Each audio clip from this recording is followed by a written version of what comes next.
दुपारीच्या रात्री ज्या सलग 2-3 ठिकाणी घरफोड्या झाल्या, त्यापैकी या घरात देखील घरफोडी झालेली होती.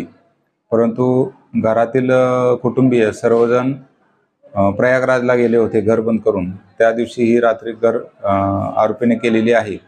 घरातील एकूण रोख रक्कम आणि सोन्याचे दागिने असे मिळून 4,90,000 रुपयांचा माल चोरीला गेलेला आहे.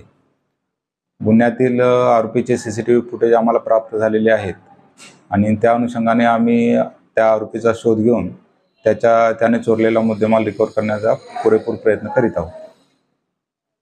सर, आरोपी ने पहले क्या पुराने गुना प्रवृत्ति का है?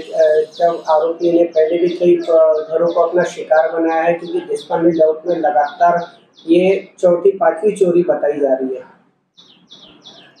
फुटेजवरून आरोपी हा सराईत गुन्हेगार असल्याचे दिसत आहे आणि आरोपीचे नाव देखील आम्ही निष्पन्न केलेले आहे आणि त्या आरोपीचा सध्या शोध घेऊन त्याला ताब्यात घ्यायचा आणि त्याच्याकडून त्याने चोरी केलेला माल रिकव्हर करण्याचा प्रयत्न करीत आहोत.